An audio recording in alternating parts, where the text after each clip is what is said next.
shouldn't like what's going on because you don't like people when they spin him out. And Cole Custer, it's going to be one of those things where, probably the next four times they race together, Cole Custer is going to be taking out John Hunter Nemechek, and really that he'll go times four on it and be a little over the top.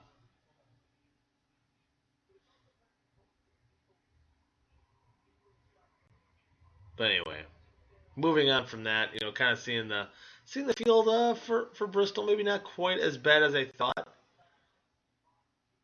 They do have some seats on the racetrack, so that you'll get a pretty close view. But I think you're going to lose a little bit of intimacy. They do have some stands in the end zone. I think you do lose a little intimacy of how the crowd and the student section. They might have those people right behind the end zone, but it looks like it's going to be a little impersonal. So again, college football. Last night, watching the game between Louisville and Syracuse. Holy man, got Jackson for Louisville just tearing it up. I believe he threw for one touchdown, ran for six touchdowns, and and man, oh man, that it was 62-28. I believe the final score was. Louisville ranked 13th, looking pretty good. Syracuse, they're not that good of a team, I guess we can say, but I think we're only underdogs by 16 points, so didn't even sniff the spread on that game. If I was gonna look into other big games that are played today, we'll kind of preview some of these games. Um,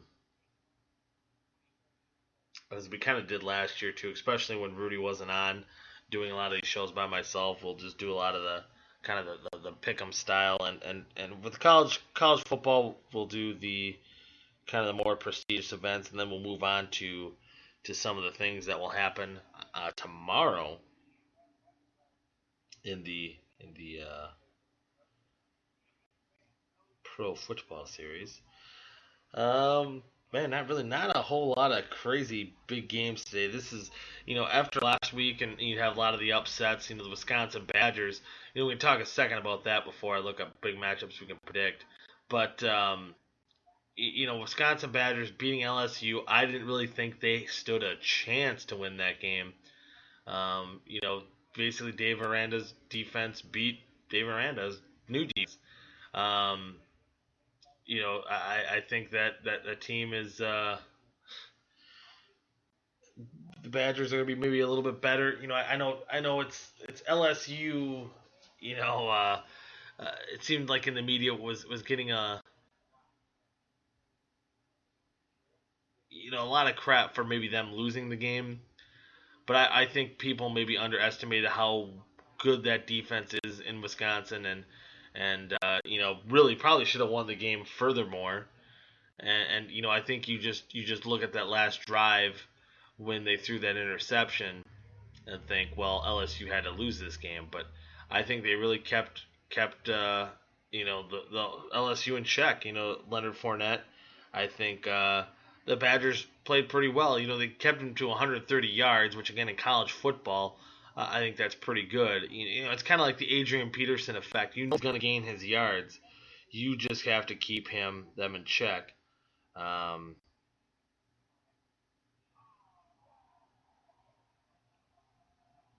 but I think they did that. Sorry, I think they did that. They got a couple turnovers, and a lot of it was, you know, they did seem to, LSU's quarterback is bad, no doubt about that. But you got to look on the other side. Is LSU even being in that game to even have a chance to win it, basically was Bart Houston's two, the turnovers that I think they failed to convert it on a fourth down when they were field goal range. That could have gave you three more points. Bart Houston um, throwing the pick in the end zone, basically giving up 7 to 3 points there. So maybe you're up to 6 to 10, depending on who's keeping score at home. And then he threw a pick six. I think both of the points that LSU scored, both of the both 14 points were off of turnovers. So I mean the Badgers, kind of leapfrogging into the top 10. So you know, kind of a kind of a crazy jump, but we'll see. We'll see what happens. See what happens with the Badgers from here on out. I think if they got some big shoes to fill, or big shoes to or big got a tough schedule coming up. After the Akron Zips and the Georgia State Panthers, then you got to be facing teams like Michigan State, Ohio State. Once their conference schedule begins, it's going to be an uphill battle for the Badgers. A team that I think normally we thought maybe right around a 7-5 team, maybe now looking at maybe 8-4, 9-3. Maybe has a shot to make some noise in the Big Ten, especially in that Western Conference. So now going here, I'm going to preview just a couple games here. There's only probably two that are worth a damn here. We do have the number 15 TCU hosting Arkansas. Although Arkansas can put up some points, Brett Bielema, can pull some stuff out of his ass sometimes. I think TCU's high-powered offense is going to be just a little bit too much for Arkansas. I think a 7.5 point spread on that one. I do think TCU will win, but I have a feeling Brett Bielema does play these tough games, especially against tough opponents, that he will, at least Arkansas will cover the spread, but will still lose the game. Then we have number 17, Tennessee versus Virginia Tech. That's the Battle of Bristol, as we mentioned before. If you're watching College Game Day Live right now, I just had Richard Petty on. And they'll be having Dale Earnhardt Jr. to be the guest picker in just a bit. But as far as that game's concerned, 11 points. Don't know too much about them, but I'm gonna say, it is close to the Virginia border, so we do know that. But I'd still say, just by kind of looking out there, it seems a lot more Tennessee flavored. So I'm gonna go with Tennessee going on to win that game there. But I'm trying to even look at some games that are maybe just non-top 25 if there's any good ones. Yeah, really, you got Penn State and Pitt. I'm sorry, I'm tired. I stayed up kind of late last night playing Madden. Got home. Let's go to the scores here as we wrap down the show. I'm gonna do more of the NFL preview. Just to note, last big event here in Eldora. We're hopefully get there tonight if the rain holds up. The World 100. I don't know if Scott Bloomquist is going to be making the show here. I didn't see anything about that, but kind of one of the big last late model races that are big at Eldora before the fall comes, as we are getting into the fall season. So I'm gonna check that out tonight. Be sure you can check it out. You can go to Eldora.com. I think you can even pay-per-view the race if you want to. Should be a pretty neat event. So now what we're gonna do again? We're gonna go into the week 1 pick'em challenge here for myself. Try to maybe give you my best advice on who's going to win, and I'm gonna just give you the picks. Maybe help you with the spread too, since I think we got enough time here. We got about 20 minutes left in the show. We might even wrap it up if we get done early. But anyway, the first game that is just ordered the way they're on my app here, so don't be offended if I'm not getting your game at the right time here. But the first game on the docket here will be the Oakland Raiders at the New Orleans Saints. The Saints are favored by 1.5 points. For me, I like the Raiders with or against the spread. I think they win this. I think they win this one all the way. Um, just just to the point, I think their defense can make a few more stops. Their secondary might be a little bit of an issue tomorrow.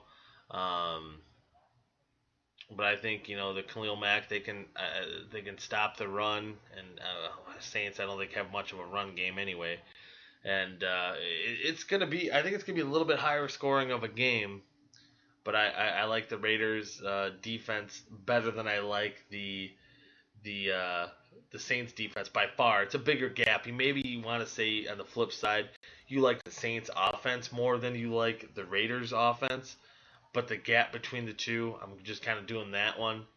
I like the I like I like the Raiders. Raiders might not even punt. Marcus King might not even be used today. The next game we do have the Green Bay Packers. They're 5-point favorites on the road against Jacksonville. Now, I'm going to say that the Packers win it maybe by 4 points. I'm going to say Jacksonville covers the spread, but the Packers win.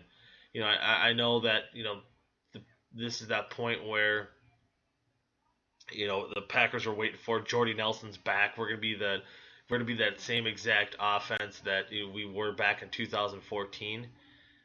I still think there's a lot of question marks. There's a lot of question marks with Jacksonville too.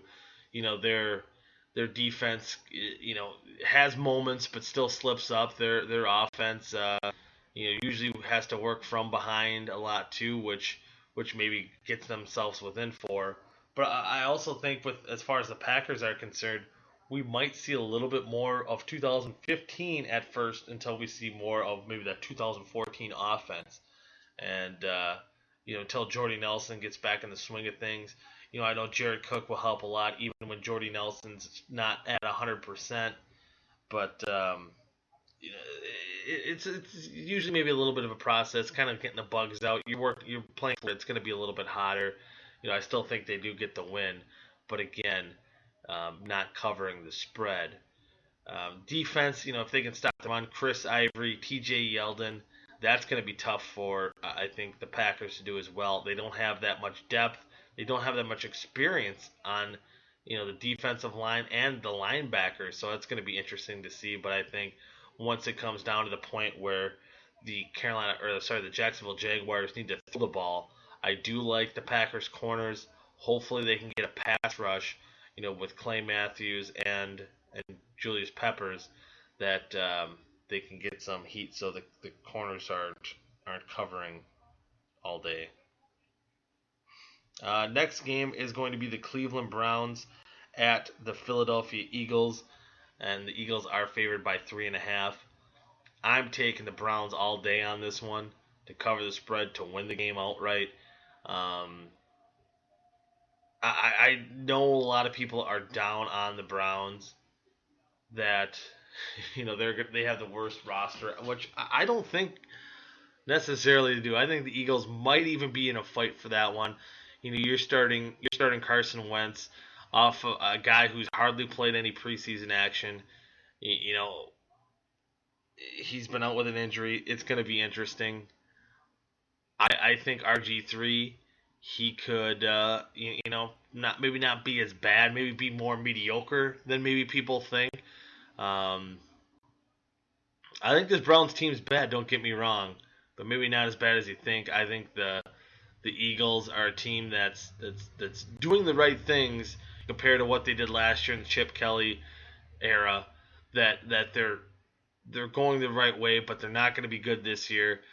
Get those good picks. Get that first round pick. You're going to get a halfway. You're going to get probably a mid to late pick with or from the Minnesota Vikings. So you got some time. You take your time. Get your guys. Get the guys that you want to get in draft. So all right, that one. I'm sorry, watching a Coke commercial seemed pretty cool. Playing golf in the rain or waiting it out. Anyway, watch a College Game Day. Anyway, next game is going to be the Buffalo Bills. They're